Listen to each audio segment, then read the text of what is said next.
YouTube ಚಾನಲ್ಗೆ ಎಲ್ಲರಿಗೂ ಸ್ವಾಗತ. ಈ ವಿಡಿಯೋದಲ್ಲಿ ನಾವು ಹೈರಾರ್ಕಿಯಲ್ ರೂಟಿಂಗ್ ಬಗ್ಗೆ ಡಿಸ್ಕಸ್ ಮಾಡ್ತಾ ಹೋಗೋಣ. ಸೊ ಹೈರಾರ್ಕಿಯಲ್ ರೂಟಿಂಗ್ ಅಂದ್ರೆ ಏನು? ಒಂದು ನೆಟ್ವರ್ಕ್ ಇದೆ ಅಂತ ಅನ್ಕೊಳ್ಳಿ. ಸೊ ಈ ನೆಟ್ವರ್ಕ್ ಜಾಸ್ತಿ ಆದಷ್ಟು ಅಂದ್ರೆ ಆಸ್ ನೆಟ್ವರ್ಕ್ ಸೈಜ್ ಇನ್ಕ್ರೀಸ್ ಆದಂಗೆ ನಮಗೆ ಏನು ಇನ್ಕ್ರೀಸ್ ಆಗ್ತಾ ಹೋಗುತ್ತೆ? ರೂಟರ್ನ ಸಂಖ್ಯೆಗಳು ಜಾಸ್ತಿ ಆಗ್ತಾ ಹೋಗುತ್ತೆ. ಸೊ ಏನಾಗುತ್ತೆ? Increase in number of router. So ಇವಾಗ ಏನಾಯ್ತು? ನೆಟ್ವರ್ಕ್ ಜಾಸ್ತಿ ಆದಂಗೆ ರೂಟರ್ಗಳ ಸಂಖ್ಯೆ ಜಾಸ್ತಿ ಆಯ್ತು. ರೂಟರ್ಗಳ ಸಂಖ್ಯೆ ಜಾಸ್ತಿ ಆದಂಗೆ ನಮಗೆ ಏನ್ ಗೊತ್ತಿದೆ? ಪ್ರತಿಯೊಂದು ರೂಟರ್ಗೂ ಕೂಡ ಒಂದೊಂದು ರೂಟಿಂಗ್ ಟೇಬಲ್ ಇರುತ್ತೆ ಅಂತ ಗೊತ್ತಿದೆ. ಪ್ರತಿಯೊಂದು ರೂಟರ್ಗೂ ಕೂಡ ರೂಟಿಂಗ್ ಟೇಬಲ್ ಇರುತ್ತೆ. ಇವಾಗ ಏನಾಯ್ತು? ರೂಟಿಂಗ್ ಟೇಬಲ್ ಇನ ಸೈಜ್ ಕೂಡ ಇನ್ಕ್ರೀಸ್ ಆಗುತ್ತೆ. So size increases. ಯಾವ್ದು? ರೂಟಿಂಗ್ ಟೇಬಲ್ ನ ಸೈಜ್ ಇನ್ಕ್ರೀಸ್ ಆಗುತ್ತೆ. ಯಾಕೆ? ಪ್ರತಿಯೊಂದು ರೂಟಿಂಗ್ ಟೇಬಲ್ ಅಲ್ಲೂ ಅದರ ನೈಬರ್ ಅಲ್ಲಿ ಇರುವಂತಹ ರೂಟರ್ ಗಳ ಇನ್ಫಾರ್ಮೇಶನ್ ಕೂಡ ಇರುತ್ತೆ. ಸೊ ನೈಬರ್ ರೂಟರ್ ಇನ್ಫಾರ್ಮೇಶನ್ ಇರೋದ್ರಿಂದ ನೆಟ್ವರ್ಕ್ ಜಾಸ್ತಿ ಆದಷ್ಟು ರೂಟರ್ ಗಳ ಸಂಖ್ಯೆನೂ ಜಾಸ್ತಿನಾ, ಅದರಿಂದ ನೈಬರ್ ಗಳ ಸಂಖ್ಯೆನೂ ಜಾಸ್ತಿ ಆಯಿತು, ರೂಟಿಂಗ್ ಟೇಬಲ್ ಸೈಜ್ ಜಾಸ್ತಿ ಆಗುತ್ತೆ. ಇವಾಗ ಈ ರೂಟಿಂಗ್ ಟೇಬಲ್ ಸೈಜ್ ಜಾಸ್ತಿ ಆಗಿರೋದ್ರಿಂದ ನಮಗೆ ಪ್ರತಿಯೊಂದ್ರದ್ದು ವ್ಯಾಲ್ಯೂನ ಸ್ಟೋರ್ ಮಾಡೋದಕ್ಕೆ ಏನ್ ಬೇಕು? ಬ್ಯಾಂಡ್ ವಿಡ್ತ್ ಜಾಸ್ತಿ ಬೇಕಾಗುತ್ತೆ. So we need band width requirement. Band width requirement ಏನಾಗುತ್ತೆ? ಜಾಸ್ತಿ ಆಗ್ತಾ ಹೋಗುತ್ತೆ. ಸೊ ಬ್ಯಾಂಡ್ ವಿಡ್ತ್ ಜಾಸ್ತಿ ಬೇಕಾದಾಗ ನಮಗೆ ಏನಾಗುತ್ತೆ? ಎಫಿಷಿಯನ್ಸಿ ಕಡಿಮೆ ಆಗ್ತಾ ಹೋಗುತ್ತೆ. ಸೊ ಆ ಪ್ರಾಬ್ಲಮ್ ನ ಸಾಲ್ವ್ ಮಾಡೋದಕ್ಕೆ ಏನು ಯೂಸ್ ಮಾಡ್ತೀವಿ? ನಾವು ಹೈರಾರ್ಕಿಯಲ್ ರೂಟಿಂಗ್ ನ ಯೂಸ್ ಮಾಡ್ತಾ ಹೋಗ್ತೀವಿ.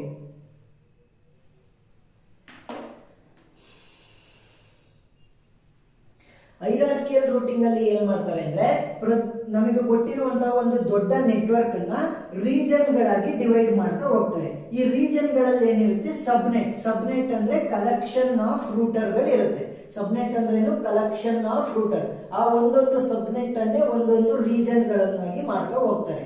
ಈ ರೀಜನ್ ಅಲ್ಲಿ ಏನಾಗುತ್ತೆ ಅಂದ್ರೆ, ಈ ರೀಜನ್ ನ ಕನ್ಸಿಡರ್ ಮಾಡಿ. ಯಾವ್ದು? ರೀಜನ್ 1. ಈ ರೀಜನ್ 1 ಅಲ್ಲಿ ಏನಾಗುತ್ತೆ? 1A ಗೆ ಯಾವ ಇನ್ಫಾರ್ಮೇಶನ್ ಇರುತ್ತೆ?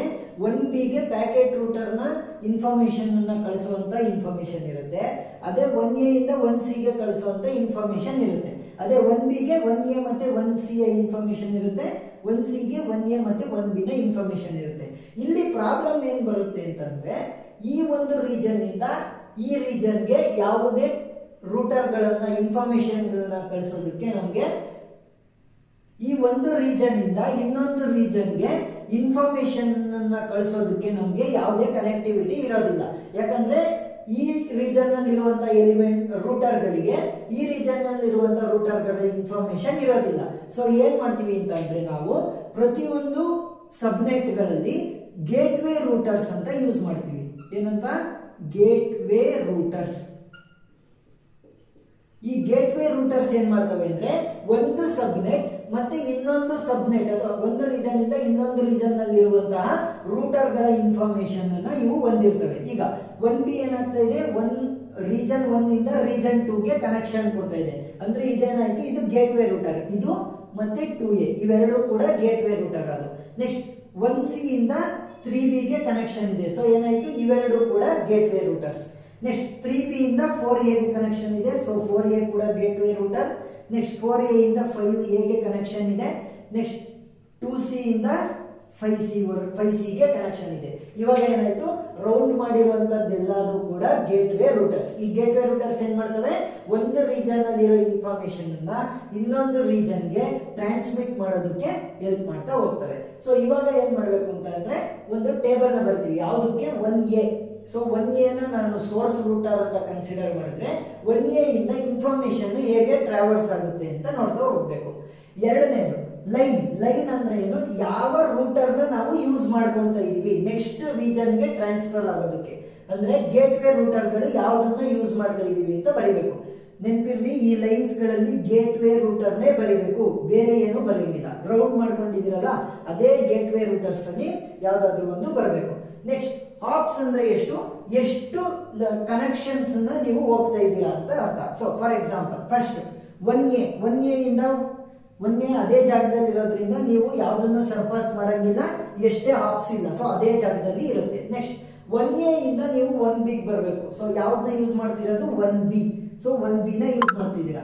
ಎಷ್ಟು ಆಪ್ 1A ಇಂದ 1B ಗೆ ಒಂದೇ ಒಂದು ಕನೆಕ್ಟಿವಿಟಿ ಇದೆ. ಸೊ ಎಷ್ಟಾಯ್ತು? ಆಪ್ 1. ನೆಕ್ಸ್ಟ್ 1A ಇಂದ 1C ಗೆ ಯಾವ್ದನ್ನ ಯೂಸ್ ಮಾಡ್ತಿರೋದು? 1C ನ ಯೂಸ್ ಮಾಡ್ತಾ ಇದ್ದೀರಾ. ಎಷ್ಟು ಆಪ್? 1 ಆಪ್. ನೆಕ್ಸ್ಟ್ 1A ಇಂದಾನೆ ನೋಡಿ ಟೇಬಲ್ ಫಾರ್ 1A ಅಲ್ವಾ. ಸೊ 1A ಅಂದ್ರೆ ಇದರ ಇನ್ಫಾರ್ಮೇಶನ್ ಯಾವ್ದ್ರಲ್ಲಿ ಸ್ಟೋರ್ ಆಗಿರುತ್ತೆ? 1B ಅಲ್ಲಿ ಸ್ಟೋರ್ ಆಗಿರುತ್ತೆ. ಸೊ ಒಂದು ರೀಜನ್ ಇಂದ ಇನ್ನೊಂದು ರೀಜನ್ಗೆ ನಾವು ಯಾವ್ದ್ರ ಮುಖಾಂತರ ಮಾತಾಡಬಹುದು?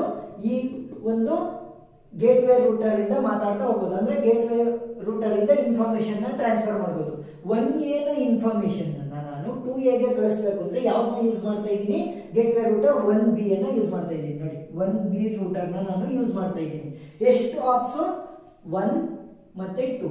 ಸೊ ಇಲ್ಲಿಂದ ಇಲ್ಲಿಗೆ 1B ಗೆ 1, ನೆಕ್ಸ್ಟ್ 1B ಇಂದ 2A ಗೆ 1. ಸೊ ಟೋಟಲ್ ಎಷ್ಟಾಯ್ತು? ಆಪ್ಸ್ 2. ನೆಕ್ಸ್ಟ್ 2B ಗೆ ಇನ್ಫಾರ್ಮೇಶನ್ ಅನ್ನ ಕಳಿಸಬೇಕು. ಸೊ 2B ಗೆ ಇನ್ಫಾರ್ಮೇಶನ್ ಕಳಿಸಬೇಕು ಅಂದ್ರೆ ಏನ್ ಮಾಡಬೇಕು? 1A ಇನ್ಫಾರ್ಮೇಶನ್ ಕಳಿಸಬೇಕಲ್ಲ ಅದಕ್ಕೆ. ಸೊ 1B ನ ಯೂಸ್ ಮಾಡ್ಕೊಂಡು ನಾನು ಕಳಿಸಬೇಕು. ನಾನು ಹೇಳಿದ್ದೆ ಗೇಟ್ವೇ ರೂಟರ್ಸ್ ಅನ್ನೇ ಬರೀಬೇಕು. ಯಾವ್ದನ್ನ ಯೂಸ್ ಮಾಡ್ಕೊಂಡು ಹೋಗಿರೋದು? 1B ನ ಯೂಸ್ ಮಾಡ್ಕೊಂಡು ಹೋಗಿದೀವಿ. ಹಾಫ್ ಕೌಂಟ್ ಎಷ್ಟು? 1 2. ನೆಕ್ಸ್ಟ್ 2A ಇಂದ 2B ಗೆ ಎಷ್ಟಾಯ್ತು? ಸೊ ಟೋಟಲ್ 3 ಆಯ್ತು. ಹಾಫ್ ಕೌಂಟ್ ಎಷ್ಟಾಯ್ತು? 3. ನೆಕ್ಸ್ಟ್ 1A ಇನ್ಫಾರ್ಮೇಶನ್ ಅನ್ನ 2C ಗೆ ಕಳಿಸಬೇಕು. ಸೊ 2C ಗೆ ನಾನು ಹತ್ರ ಇರುವಂತದ್ದು ಯಾವುದು? ಇದರ ಮುಖಾಂತರನೇ ಕಳಿಸ್ತಾ ಹೋಗ್ತೀನಿ. ಸೊ 1A ಇಂದ 1B ಗೆ ಕೌಂಟ್ ಎಷ್ಟಾಯ್ತು? 1. 1B ಇಂದ 2A ಗೆ 2 ಅಂದ್ರೆ ಆಡ್ ಮಾಡಿ 1. ನೆಕ್ಸ್ಟ್ 2A ಇಂದ 2B ಗೆ +1 ಅಂದ್ರೆ 3. 2B ಇಂದ 2C ಗೆ +1 ಅಂದ್ರೆ 4. ಸೊ ಹಾಫ್ ಕೌಂಟ್ ಎಷ್ಟಾಯ್ತು? 4 ಆಯ್ತು. ಸೊ 1B ಏನಕ್ಕೆ ಬರ್ದಿರೋದು? 1B ಯ ಮುಖಾಂತರ ನಾನು 1A ನ ಇನ್ಫಾರ್ಮೇಶನ್ ಅನ್ನ ಕಳಿಸ್ತಾ ಇದ್ದೀನಿ. Next 2D. ಸೊ 2D ಗೆ ಯಾವ್ದ್ರ ಮುಖಾಂತರ? 1B ಮುಖಾಂತರನೇ ಕಳಿಸಿದ್ದೀನಿ. ಇಲ್ಲಿವರೆಗೂ 4 ಅಂದ್ರೆ 4 + 1 5. ಸೊ ಹಾಫ್ ಕೌಂಟ್ ಎಷ್ಟಾಯ್ತು? 5 ಆಯ್ತು. ನೆಕ್ಸ್ಟ್ ಯಾವುದು? 3A. ಸೊ 3A ಗೆ ಯಾವ್ದ್ರ ಮುಖಾಂತರ ಕಳಿಸಬಹುದು ಈಸಿಯಾಗಿ? 1A ಇಂದ 3B ಗೆ ಕನೆಕ್ಷನ್ ಇದೆ. ಸೊ ನಾನು ಯಾವ್ದು ಕಳಿಸಬೇಕು? 3A ಗೆ. ಯಾವ ರೂಟರ್ ನಾನು ಯೂಸ್ ಮಾಡ್ತಿರೋದು? ಯಾವ gateway router? 1C. So 1C ಅಂತ ಬರೀಬೇಕು. ನೆಕ್ಸ್ಟ್ ಕೌಂಟ್ ಎಷ್ಟು? 1A ಇಂದ 1C ಗೆ 1. ನೆಕ್ಸ್ಟ್ 1C ಇಂದ 3B ಗೆ +1 ಅಂದ್ರೆ 2. 3B ಇಂದ 3A ಗೆ +1 ಅಂದ್ರೆ 3. ಸೊ ಹಾಫ್ ಕೌಂಟ್ ಎಷ್ಟಾಯ್ತು? 3. ನೆಕ್ಸ್ಟ್ ಯಾವುದು ಕಳಿಸಬೇಕು? 3B ಗೆ ಕಳಿಸಬೇಕು. 1A ಇಂದ 1C ಗೆ 1. 1C ಇಂದ 1B ಗೆ ಇನ್ನೊಂದು. ಸೊ ಟೋಟಲ್ ಎಷ್ಟಾಯ್ತು? 2. ನೆಕ್ಸ್ಟ್ ಇವಾಗ ಏನ್ ಮಾಡಬೇಕು? ನಾನು 4A ಗೆ ಕಳಿಸಬೇಕು. ಸೊ 1A ಇಂದ 1C ಗೆ 1. ಸೊ 1C ಇಂದ 1B ಗೆ +1 ಅಂದ್ರೆ 2. ನೆಕ್ಸ್ಟ್ 3B ಇಂದ 4A ಗೆ ಕನೆಕ್ಷನ್ ಇದೆ. ಸೊ ಇವಾಗ ಇಲ್ಲಿಂದ ಇಲ್ಲಿಗೆ ಅಂತಂದ್ರೆ ಇನ್ನೊಂದು. ಸೊ 3. ಸೊ ಹಾಫ್ ಕೌಂಟ್ ಎಷ್ಟಾಯ್ತು? 3. ಯಾವ್ದನ್ನ ಯೂಸ್ ಮಾಡ್ತಿರೋದು? ಇದನ್ನ. ಸೊ ನಾವು 1A ಇಂದ ಕಳಿಸ್ತಿರೋದಲ್ವಾ, ಅದರ ಗೇಟ್ವೇ ರೂಟರ್ಸ್ ನ ಮಾತ್ರ ಇಲ್ಲಿ ಬರೀಬೇಕು. ನೋಡಿ ಬೇರೆ ಯಾವ್ದಾರ ಗೇಟ್ವೇ ರೂಟರ್ಸ್ ಬರ್ದಿದೀವಾ? ಇಲ್ಲ. 1A ಇರುವಂತ ಗೇಟ್ವೇ ರೂಟರ್ ಗಳು ಯಾವುವು? 1B 1C. ಅದನ್ನೇ ಯೂಸ್ ಮಾಡಿ ಬರೀಬೇಕು. ನೆಕ್ಸ್ಟ್ ಯಾವ್ದಕ್ಕೆ ಹೋಗ್ಬೇಕು? 4B ಗೆ ಹೋಗ್ಬೇಕು. 4A ಗೆ ಬರೋದಕ್ಕೆ ಎಷ್ಟು ಯೂಸ್ ಮಾಡಿದೀನಿ? 3. ಸೊ 4A ಇಂದ 4B ಗೆ 1 ಕನೆಕ್ಷನ್ ಜಾಸ್ತಿ ಇದೆ. ಸೊ 4. ನೆಕ್ಸ್ಟ್ 4C ಗೆ ಹೋಗ್ಬೇಕು. ಸೊ ನಾನು ಇದ್ರ ಹಿಂಗಾದ್ರೂ ಹೋಗ್ಬೋದು ಅಥವಾ ಹಿಂಗ್ ಬರ್ಬೋದು. ಸೊ ಏನ್ ಮಾಡ್ತೀನಿ? 3 ಇದೆ. ಸೊ 4A ಇಂದ 4C ಗೆ ಡೈರೆಕ್ಟ್ ಕನೆಕ್ಷನ್ ಇದೆ. ಸೊ ಏನ್ ಮಾಡ್ತೀನಿ? +1 ಅಂದ್ರೆ 4. ಸೊ 4C ಗೆ ಬಂದಾಯ್ತು ಇವಾಗ. ನೆಕ್ಸ್ಟ್ ಏನಕ್ಕೆ ಹೋಗ್ಬೇಕು? 5A ಗೆ ಹೋಗ್ಬೇಕು. ಯಾವ್ದ್ರ ಮುಖಾಂತರ ಬರ್ತಿರೋದು ಇನ್ಫಾರ್ಮೇಶನ್? 1A ಇನ್ಫಾರ್ಮೇಶನ್ ಹೋಗ್ಬೇಕಲ್ವಾ. ಸೊ ಈ ಗೇಟ್ವೇ ರೂಟರ್ ಇಂದ ಹೋಗ್ತಾ ಇರೋದು ಯಾವುದು? 1C. ಸೊ ಅದಕ್ಕೆ ಅಷ್ಟಕ್ಕೂ ಕೂಡ 1C ಅಂತ ಬರ್ದಿದ್ದೀನಿ. ಸೊ ಇಲ್ಲಿ 1A ಇಂದ 1C ಗೆ 1 +1 ಅಂದ್ರೆ 2. 4A ಗೆ ಬರ್ಬೇಕಾದ್ರೆ 3 ಆಯ್ತು. 4A ಇಂದ 5A ಗೆ ಡೈರೆಕ್ಟ್ ಕನೆಕ್ಷನ್ ಇದೆ. ಸೊ 1 ಜಾಸ್ತಿ 4. ನೆಕ್ಸ್ಟ್ 5A ಇಂದ 5B ಗೆ ಹೋಗ್ಬೇಕು. ಸೊ ಡೈರೆಕ್ಟ್ ಕನೆಕ್ಷನ್ ಇದೆ. ಏನಾಯ್ತು? 5 ಆಯ್ತು. ನೆಕ್ಸ್ಟ್ 5C ಗೆ ಹೋಗ್ಬೇಕು. ಸೊ 5B ಇಂದ 5C ಗೆ ಕನೆಕ್ಷನ್ ಇದೆ. ಸೊ ಕೌಂಟ್ ಎಷ್ಟಾಯ್ತು? 6. ನೆಕ್ಸ್ಟ್ 5C ಇಂದ 5D ಗೆ ಹೋಗ್ಬೇಕು. ಸೊ ನಾನೇನ್ ಮಾಡ್ತೀನಿ? ಲೀಸ್ಟ್ ಕಾಸ್ಟ್ ನ ನೋಡ್ತಾ ಹೋಗ್ತೀನಿ. ಸೊ ಇವಾಗ ಏನಾಯ್ತು? 5A ಗೆ ನನಗೆ 4 ಆಗಿತ್ತಾ? ಸೊ 5A ಇಂದ 5E ಗೆ ಬರ್ತೀನಿ. ಕಾಸ್ಟ್ ಎಷ್ಟು? 5. ಸೊ 5E ಗೆ ಕಾಸ್ಟ್ 5. ನೆಕ್ಸ್ಟ್ 5E ಇಂದ 5D ಗೆ ಹೋಗ್ತೀನಿ. ಕಾಸ್ಟ್ ಎಷ್ಟಾಗುತ್ತೆ? +1 ಅಂದ್ರೆ 6. ಇವಾಗ ಏನ್ ಬರೆದ್ವಿ ನಾವು? ಟೇಬಲ್ ಫಾರ್ 1A ಇನ್ಫಾರ್ಮೇಶನ್ ಅನ್ನ ಪ್ರತಿಯೊಂದು ರೂಟರ್ಗೂ ಕಳಿಸಬೇಕಾದ್ರೆ ನಮಗೆ ಎಷ್ಟು ಹಾಫ್ ಕೌಂಟ್ ಬೇಕು, ನಾವು ಯಾವ ಗೇಟ್ವೇ ರೂಟರ್ ನ ಮುಖಾಂತರ ಇನ್ಫಾರ್ಮೇಶನ್ ಅನ್ನ ಕಳಿಸಿದೀವಿ ಅಂತ ಬರೀತೀವಿ. ಇವಾಗ ಏನ್ ಮಾಡ್ತೀನಿ ಅಂದ್ರೆ, ನಾನು ಅವಾಗಲೇ ಹೇಳಿದ್ದೆ ಬ್ಯಾಂಡ್ ವಿಡ್ತ್ ಜಾಸ್ತಿ ಬೇಕಾಗುತ್ತೆ. ಯಾಕೆ? ನಮಗೆ ನಂಬರ್ ಆಫ್ ರೂಟರ್ಸ್ ಕೂಡ ಜಾಸ್ತಿ ಆಗುತ್ತೆ. ಅದಕ್ಕೋಸ್ಕರ ಇವಾಗ ಏನ್ ಮಾಡ್ತೀವಿ, ಈ ಹೈರಾರ್ಕಿಯಲ್ ರೂಟಿಂಗ್ ನ ಯೂಸ್ ಮಾಡಿಕೊಂಡು ಹೈರಾರ್ಕಿಯಲ್ ಟೇಬಲ್ ಅಲ್ಲಿ ನಾವು ಈ ಪ್ರಾಬ್ಲಮ್ ಅನ್ನ ಸಾಲ್ವ್ ಮಾಡ್ತಾ ಹೋಗ್ತೀವಿ. ಹೇಗೆ, ಡೆಸ್ಟಿನೇಷನ್ ಅಂದ್ರೆ 1A. ಸೊ 1A ಇಂದ ಶುರು ಮಾಡಬೇಕು, ಸೋರ್ಸ್ ಅಲ್ವಾ ಇದು. ಸೊ 1A ಇಂದ ಕಾಸ್ಟ್ ಎಷ್ಟು ಇರಲ್ಲ 1A ಗೆ, ಸೊ ಆಪ್ಸ್ ಎಷ್ಟು 0. ಸೊ ಯಾಕಂದ್ರೆ ಅದೇ ಪ್ಲೇಸ್ ಅಲ್ಲಿ ಇದೆ. ನೆಕ್ಸ್ಟ್ 1A ಇಂದ 1B ಗೆ ಹೋಗ್ಬೇಕು ನೀವು. ಸೊ 1A ಇಂದ 1B ಗೇಟ್ ವೇ ರೂಟರ್ಸ್ ನೇ ಬರೀಬೇಕು, ನೆನಪಿರಲಿ ಗೇಟ್ ವೇ ರೂಟರ್ಸ್ ನೇ ಬರೀಬೇಕು. ಸೊ 1A ಇಂದ 1B ಗೆ ಹೋಗೋದಕ್ಕೆ ಆಪ್ ಎಷ್ಟು 1. ನೆಕ್ಸ್ಟ್ 1A ಇಂದ 1C ಆಪ್ ಎಷ್ಟು 1. ಇವಾಗ ನೋಡಿ, ಸೊ ನಾವು ಏನೇ ಮಾಡಿದ್ರು ನಾನು ಇವಾಗ ಎರಡನೇ ರೀಜನ್ಗೆ ನನ್ನ ಇನ್ಫಾರ್ಮೇಶನ್ ಅನ್ನ ಕಳಿಸ್ಬೇಕು. ನಾನು ಎರಡನೇ ರೀಜನ್ ಹೇಗೆ ಏನಾದ್ರೂ ನನ್ನ ಇನ್ಫಾರ್ಮೇಶನ್ ಅನ್ನ ಕಳಿಸಿದ್ರೆ ಆ ಏನ್ ಮಾಡುತ್ತೆ, ಇನ್ನು ಉಳಿದಿರೋದು ಕದಾಗದೆ ಕಳಿಸುತ್ತೆ ಅಲ್ವಾ ಇನ್ಫಾರ್ಮೇಶನ್. ಸೊ ನಾನು ಈ ಎಲ್ಲಾ ರೂಟರ್ ಗಳನ್ನ ಬರೆಯೋದ್ರ ಬದಲು ರೀಜನ್ 2 ಅಂತ ನಾನು ಡೈರೆಕ್ಟ್ ಆಗಿ ಬರೀಬಹುದು.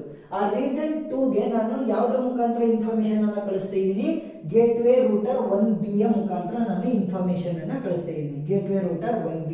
ಇವಾಗ ಆಪ್ ಕೌಂಟ್ ಎಷ್ಟಾಯ್ತು, 1A ಇಂದ 1B ಬರೋದಕ್ಕೆ 1 ಪ್ಲಸ್ 1B ಇಂದ ರೀಜನ್ 2 ಹೋಗೋದಕ್ಕೆ 1. So total 2.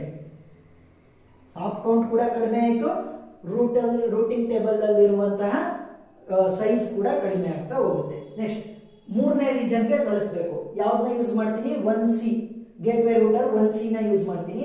ಆಪ್ ಕೌಂಟ್ ಎಷ್ಟಾಗುತ್ತೆ 1. ಮೂರನೇ ರೀಜನ್ ಇಲ್ಲಿದೆ, ಸೊ 1 ಪ್ಲಸ್ 1 2. ನೆಕ್ಸ್ಟ್ ನಾಲ್ಕನೇ ರೀಜನ್ಗೆ ಕಳಿಸ್ಬೇಕು. ಯಾವ್ದ್ರ ಮುಖಾಂತರ, 1C ಗೇಟ್ ವೇ ರೂಟರ್ ಮುಖಾಂತರ ಕಳಿಸ್ತೀನಿ. 1A ಇಂದ 1C ಗೆ 1 ಪ್ಲಸ್ 1 2 ಪ್ಲಸ್ 1 3. ನೆಕ್ಸ್ಟ್ ಐದನೇ ರೀಜನ್ ಗೆ ಕಳಿಸೋದಕ್ಕೆ ಏನಾಗುತ್ತೆ, ಒಂದು ಆಪ್ ಕೌಂಟ್ ಜಾಸ್ತಿ ಆಗುತ್ತೆ. ಸೊ ಟೋಟಲ್ ಎಷ್ಟಾಯ್ತು 4.